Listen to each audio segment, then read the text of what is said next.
안녕하세요. 오늘 소개해드릴 책은 불꽃처럼 살다 간 여인 전혜린입니다. 지금 낭독해드릴 장은 자유의 통풍노라는 제목의 장입니다. 키는 작아도 검은 머리카락을 자연 그대로 치렁하게 길러서 검게 빛나는 눈동자와 조화를 이루었던 전혜린. 검은 머플러를 즐겨 이것으로 머리를 감싸고 눈을 빛낼 때면 그야말로 멈추지 않고 샘솟는 지적 샘물을 연상케 했다. 허기나 지적인 그녀이면서도 그 크고 검은 눈동자에 마르지 않는 눈물 같은 것이 항상 일렁이고 있었다고 원로 작가 이봉구 씨는 회상한다. 눈만큼이나 입도 커서 어찌 보면 이국적이었지. 함께 소주를 마실 때 보면 단번에 홀랑홀랑 잔을 비우기가 일쑤였어. 소주가 독하다는 걸 잘 알면서도 성격 탓인지 일단 입술에 갖다 대면 그걸 남기는 것 법이 없이 단숨에 쫙 들이켰지. 좀 멋졌던가? 독일서 배운 주법인가 하고 농담삼아 물어본 적이 있었지. 전혜리는 웃더군. 맥주 한 조끼쯤은 그곳에서 모두들 단숨에 쫙 들이키는 것이 습관이라고 했어. 그렇다고 소주도 그렇게 드는 것은 아니지만 하여간 하면 하고 안 하면 안 하는 것이 그녀의 성품이었어. 이 성격 탓에 어릴 때부터 공부도 맹렬히 했고 대학에서는 하고자 한 공부를 위해 궤도 수정을 해가면서 독일로 유학을 갔지. 참 아까도 이야기했지만 전혜린의 용모나 풍기는 분위기는 매우 독특했었지. 어떤 이는 그녀를 보고 좀 그로테스크하다고 했고 하지만 나는 그렇게 보진 않았어. 정말 상대방에게 매서움을 던져주는 날카로운 집시 같다고나 할까? 매혹적인 이국풍이었다고나 할까? 그런 분위기를 지니고 있는 여인이었어. 전혜린이 그토록 해박한 지식을 깊이 있게 갖춘 것은 그녀 아버지 덕이었지. 아버지를 닮아 머리가 좋았기 때문인 것으로 알아. 법률가이신 그 아버님도 일찍이 고시를 패스한 비상한 수재였거든. 그 추운 날 그녀를 이 땅에서 결별하기 위해 육신을 불사르는 홍제동 화장터에서 그녀 아버지는 애써 눈물을 속으로 사겼어도 대갓집 맏며느리 기부인답게 둥두러시 체구가 좋은 그 어머니의 울음은 너무나 애절했지. 그때 난 처음으로 혜린이 어머님을 뵙게 됐지만 여인으로서는 키도 크고 몸집도 큰 분이었어.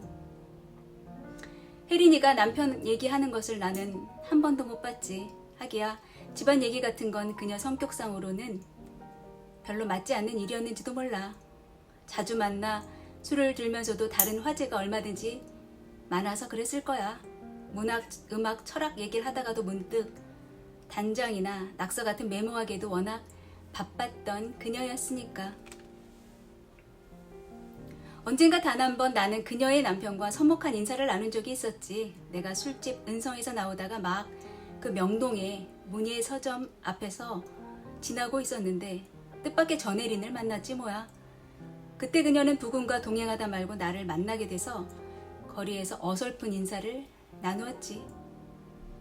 우리 그이예요 하고 좀 무뚝뚝한 인상의 법학 교수였어.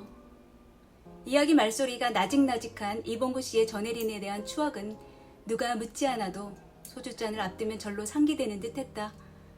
전혜린은 떠났어도 전설 같은 그녀는 지금도 이렇듯이 우리에게 남아있다.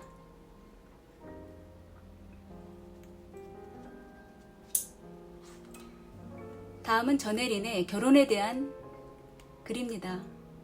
결혼이란 확실히 인간을 좁힌다. 벽난로 앞에 단락과 의식주의 안정과 안락이 위해 아무 앰비션도 남기지 않고 만다. 둘만의 평안과 행복 그 이외에는 아무것도 바라지 않게 된다. 세계가 어떻게 움직이는가? 인류의 미래, 원자, 비행기, 달, 로켓, 대만의 앞날, 팝스티의 서거. 이 모든 것이 의식의 가장 바깥을 가깝게 스쳐 지나가 버리고 아무것도 남기지 않는다. 적어도 나에게 있어서는. 그리고 나는 그것을 결코 자랑으로 생각하지 않는다. 쿠션 위에 길게 몸을 누워 있고 싶어하는 고양이의 본능 이외에 무엇이랴? 이기, 즉 에고, 여자의 작고 비수한 이기심, 날카로운 손톱과 교태. 자기 자신에게도 교태와 분장 없이는 허할 수 없는 비존실적인 존재가 여기 있다. 여자의 생은 모방이지 참생은 아니다. 여자는 자기를 잊을 수도 초월할 수도 없으므로 위대함에는 부정적이다. 커다란 오, 위대한 무심, 부자기가 너무나 여자에게는 결핍되어 있다.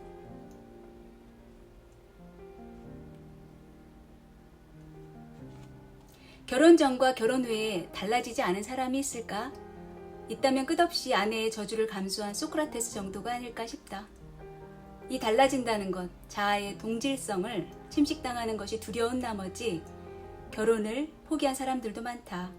키에르케고르나 그릴 파르찌가 약혼을 파기한 이유가 다만 자아에 대한 계속적인 방해가 싫었고 자기 내부에 있는 고독의 요구를 채우기 위해서라고 일기 속에 고백하고 있는 것이 그 좋은 예다.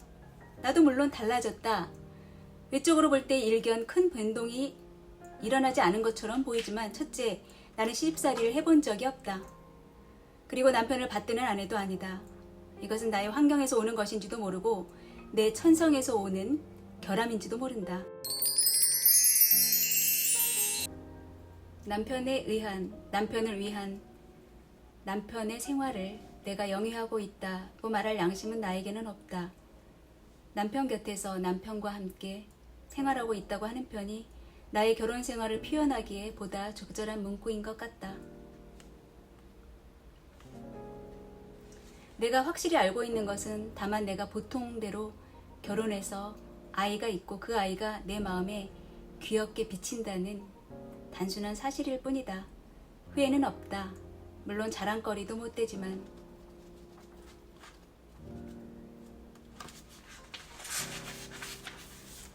이 장은 존재의 상처라는 장입니다.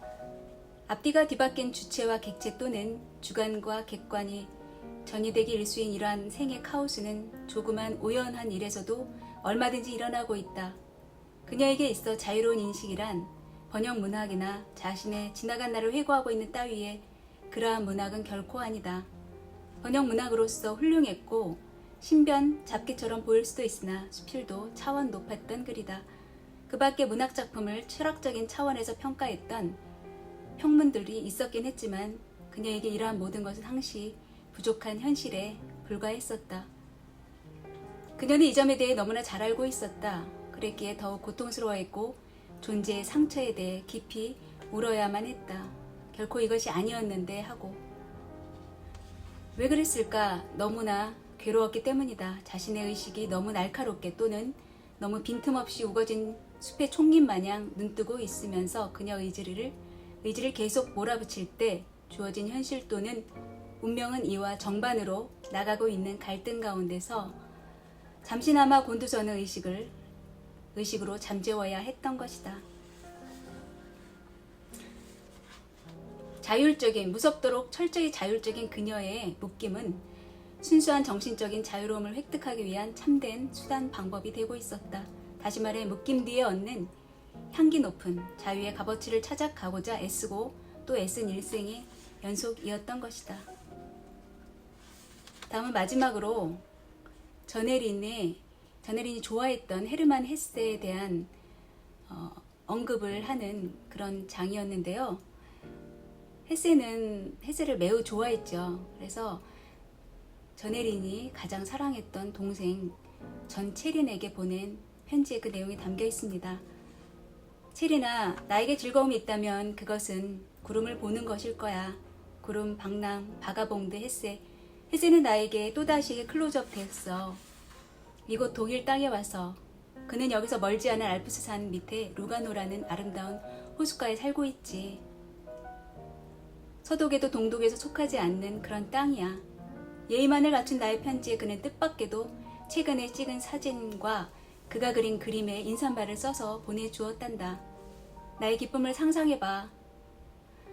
그 다음에 또 방랑이라는 제목의 그가 그린 그림을 받았고 새해 선물로 데미안과 시다르타를 받았지. 체리나, 마음의 고향을 잃지 말아다오. 내가 책을 쓰면 체린이에게라고 바치겠어. 지상의 목표를 인식과 미에 두고 매일의 생활을 노력의 과정이라고 보고 결과라 생각하지 말고 그 과정에 충실한 생활을 누려줘. 자아와의 끊임없는 대화를 끊지 말고 자기를 미칠 듯이 사랑하고 아끼되 자기의 추나 악을 바라보는 지성의 눈동자도 눈 감지 말아줘. 남독 미넨에서 1956년 1월 27일 너의 언니 혜린. 지금까지 불꽃처럼 살다간 여인 전혜린이었습니다. 제가 좋아하는 작가인데요.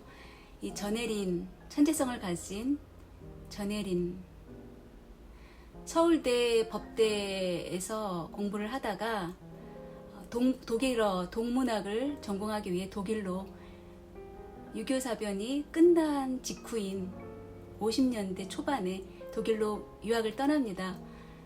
가서 서울대 법대인 교수도 남편이 교수죠. 남편도 그곳에서 유학을 하는 과정에 만나서 결혼을 하였고, 네, 많은 동문학을 유작으로 남겼으며 번역도 많이 했습니다. 전혜린을 좋아하시는 분들께 소개해드리고 싶습니다. 지금까지 시청해주셔서 감사합니다. 안녕히 계세요.